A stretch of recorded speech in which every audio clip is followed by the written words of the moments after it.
It's almost! He's done it again! Unbelievable! Oh, straight into the roof of the net.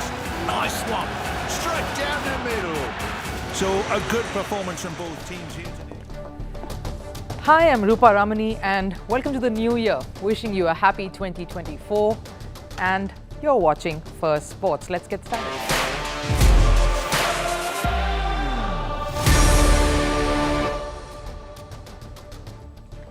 Now the first day of the year is here.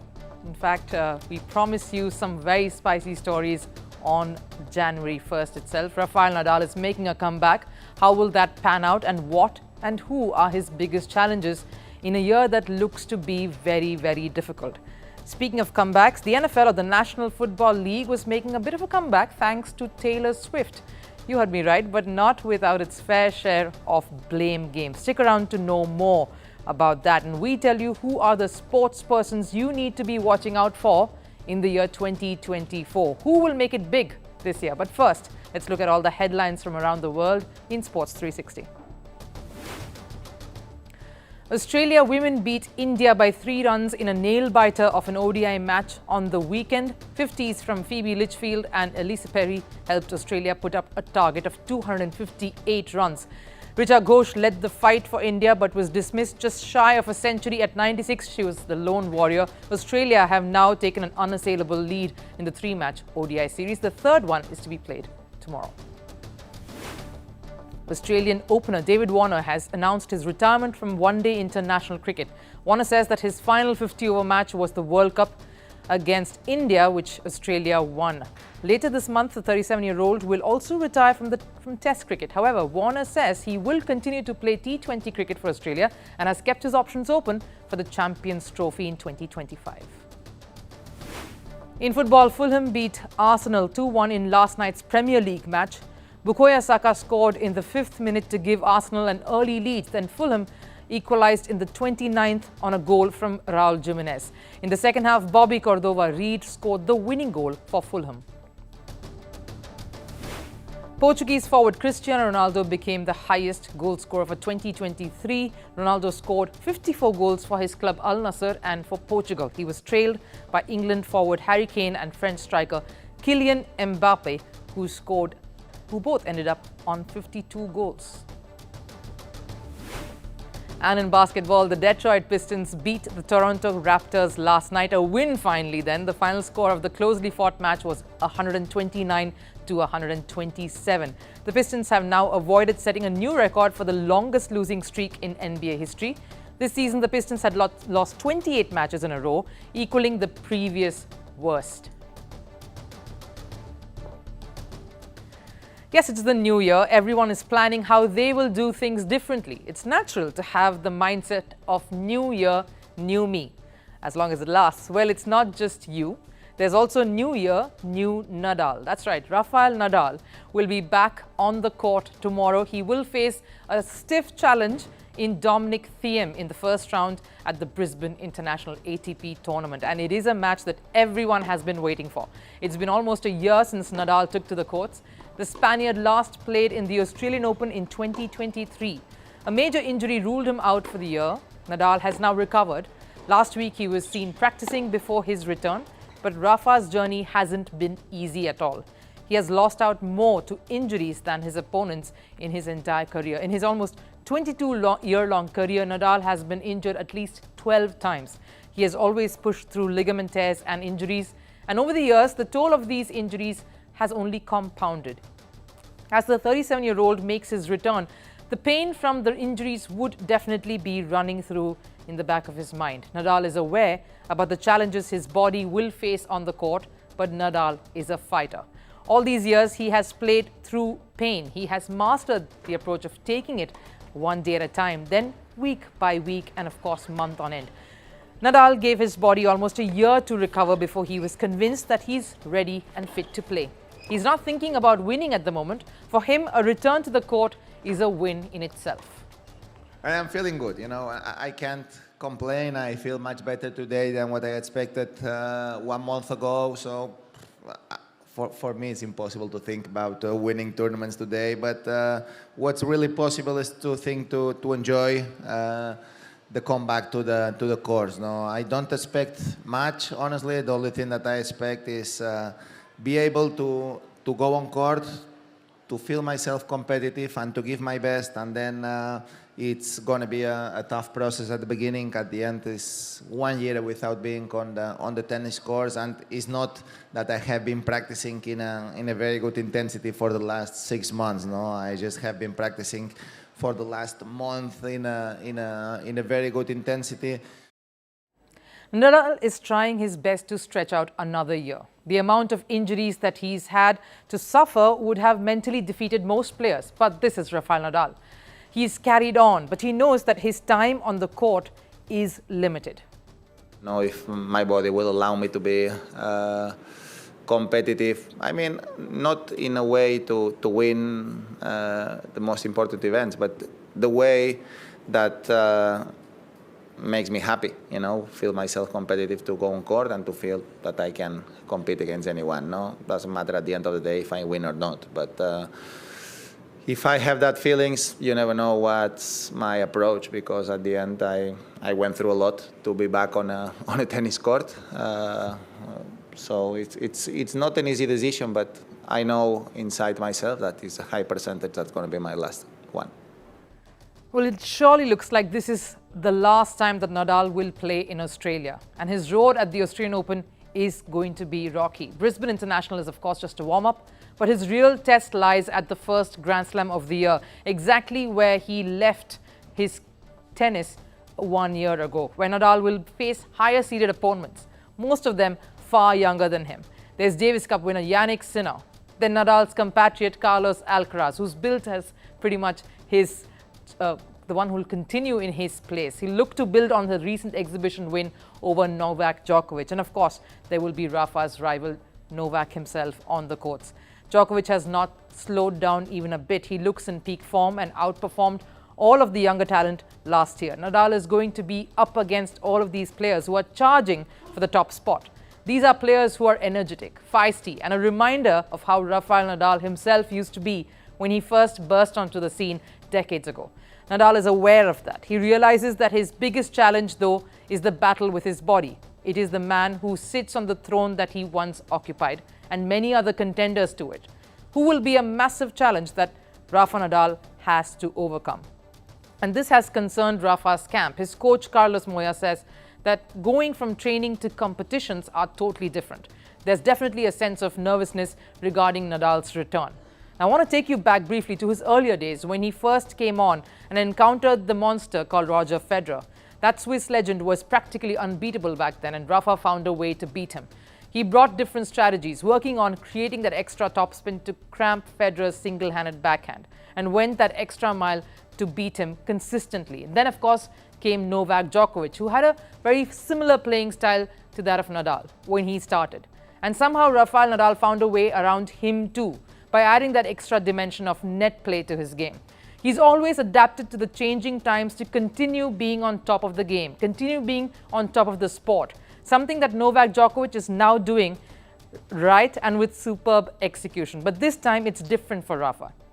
It's not going to be easy. A year has passed since he's played competitive tennis, and a lot has changed during that time. Superstars on the cusp of brilliance have taken center stage. Rafael Nadal has to find a way around all of them. And at a time when age is certainly not on his side, and nor is his body. Is a glorious run going to witness a mixed comeback of sorts? The king of clay court has given the sport some of the most glorious moments. It's great to see him back, even if we are prepared that it might only be for a short time. But the Nadal fan is extremely hopeful that he has once again drawn on his past and his skills and muscle memory to unleash yet another layer and level to the genius that a lot of us know him to be. Now moving on to a story that's a bit off the track. In fact, it's about a singer whose tracks have caused earthquakes and shook entire economies. You guessed it, I'm talking about Taylor Swift, a Grammy Award-winning artist, also a billionaire. Yes, it is still a sports show, so hold on just a bit. In the spirit of this festive season, let me ask you, if you were a billionaire, how would you have spent Christmas? Maybe on a yacht somewhere, holidaying at some luxurious locales maybe, but not Miss Americana. Taylor Swift spent hers in a drafty football stadium in Missouri, cheering for her partner Travis Kelce. He plays for the Kansas team. Kelce is the Kansas City Chiefs tight end. They were playing against the Las Vegas Raiders. She took her place in the usual glass suite, this time right beside Santa Claus. Everything was red, if you know what I mean, and the crowds loved it, but not for long. The Chiefs were expected to have a holiday triumph. Instead, they fell to the Raiders 14-20, and with that, the Chiefs also fell into a pattern. They have lost 3 out of their last 4 contests. They now hold a 10-6 record. There is a chatter that the Chiefs are no longer dominating opponents. Kelce didn't help matters either when he threw his helmet on the sidelines during the game. Clearly, frustration is building up and it's showing. And apparently now it is time to play another sport, a blame game. Angry fans are pointing to Taylor Swift, blaming the singer for the Chiefs' losses and her presence in a glass box far above the field, for allegedly causing the team to lose focus. To many, it may be as if silly to blame Swift as it would be to blame Santa, who happened to sit right next to her. At least, at the last time we checked, Taylor wasn't playing for the Chiefs, but that doesn't stop people from blaming her. Like Skip Bayless. Now, he's an American sports commentator. He claims that it's about time to call Taylor Swift a distraction. Meanwhile, Clay Travis, who's a COVID conspiracy theorist, may I add, accused Swift of Yoko Ono-ing the Chiefs. Now, Yoko Ono was John Lennon's wife. She was called by the Dragon Lady by masses and blamed for the Beatles' breakup. As you can tell, the blame game extends across generations, and Taylor Swift is only part of the norm, where partners are blamed when sportspersons lose. Jessica Simpson was blamed for Tony Romo's losses, so was Kim Kardashian for Miles Austin's. We see this in India too. Bollywood actress Anushka Sharma is married to star India cricketer Virat Kohli, who's also the former captain. So she is present during matches to cheer on for the team, and of course, her husband. Much like everyone else in the stadium, but there was a phase when Anushka Sharma was constantly blamed for the Indian cricket team's losses. This was while Virat Kohli used to lead the side, one of the many factors that in fact aided in a change at the helm, eventually with Rohit Sharma taking over. She was called a bad omen time and time again. But coming back to Swift, many have come to her defense, like sports commentator Ellie Lawson. She said, do not blame Taylor Swift for being a distraction. Nobody's asking if Travis Kelce is distracting her from a world tour. Chiefs head coach Andy Reid also responded. He took full responsibility for the losses, and guess who he didn't mention? Yes, Taylor Swift. After all, the National Football League, or the NFL, has been electrified with the Swift effect. This season has been extraordinary, thanks to the superstar. Ever since she started attending the games, the effect has been immediate and noticeable. The day after the first time she attended a game, there was a 400% spike in sales of Kelce jerseys. Kelce gained 500,000 new followers on Instagram within a month. The network broadcasting NFL saw a bump in female viewership, an increase of 2 million viewers, and viewership among teen girls spiked by 53%. In fact, Taylor Swift helped the NFL enjoy the best Christmas Day viewership since 1989, which is coincidentally also the name of Swift's album. More than 29 million fans tuned in, a 29% increase from last year's Christmas match. So if anything, Taylor's presence has only helped NFL and the surround programming.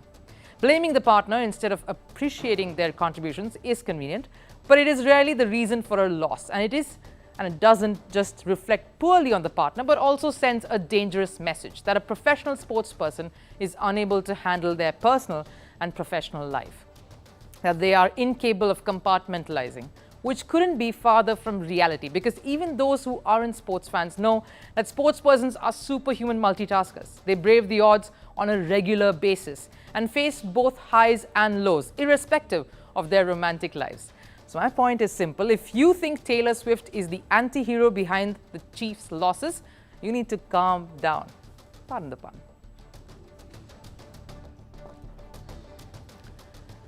Now, there's a lot of sporting action heading your way into 2024. It's a bonanza year because it's not just the year of World Cups across disciplines, but also the Olympics year. It's special. You have Cricket World Cups lined up throughout the year, the Under-17 Football World Cup as well, the Paris Olympics, which is the biggest sporting extravaganza right in the middle of the year, the Grand Slams in tennis, and all these mega tournaments will, of course, give birth to superstars. Or it could be the breakthrough year for a few.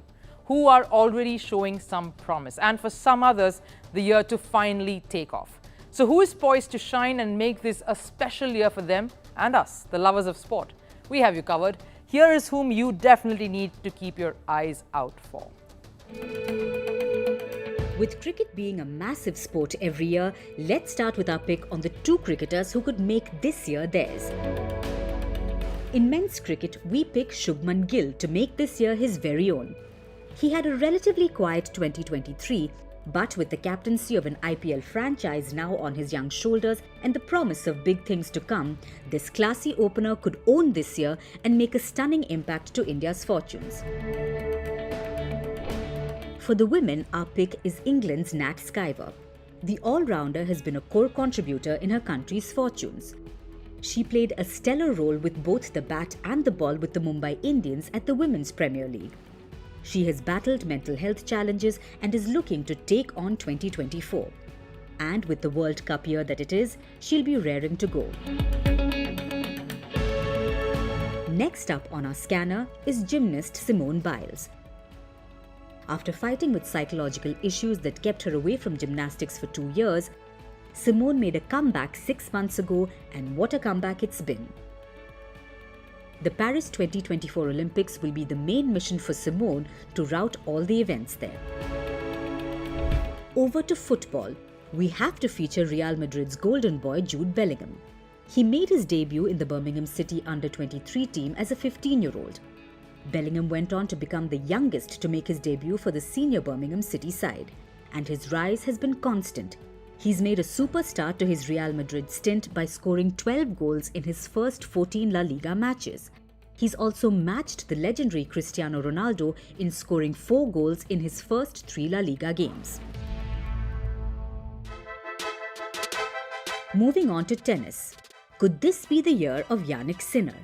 Something tells us he will be a hot contender for first Grand Slam this year. It's not going to be easy with Novak Djokovic hungry for more and Rafael Nadal making his comeback. But Sinner is riding on a 2023 where he beat some of the best in the world and did so consistently. He took Italy to their first Davis Cup win in 47 years, and the world number 4 has set his sights higher. From the Indian perspective, it's an Olympic year, and so there's quest for glory. There are a few candidates we think could bag an Olympic medal or have the potential to. PV Sindhu's comeback is the most anticipated. The rise of the Indians' docked duo of Sathik Sairaj Rankireddy and Chirag Shetty is sure to continue.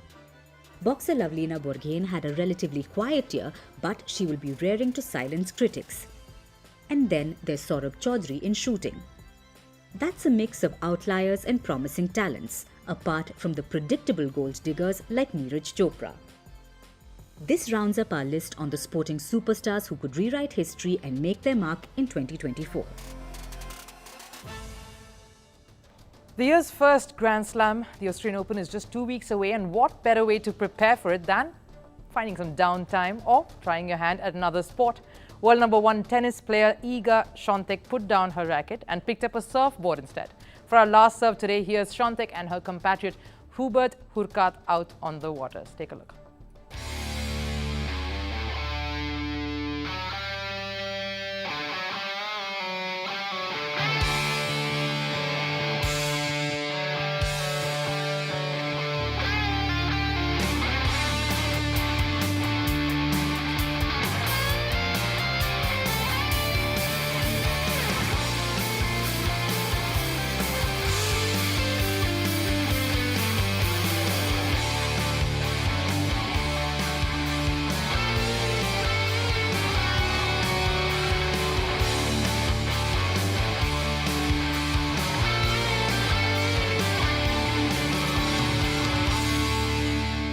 That does it here on Firstpost. Thanks so much for joining in. Hope you enjoyed our very first episode of 2024.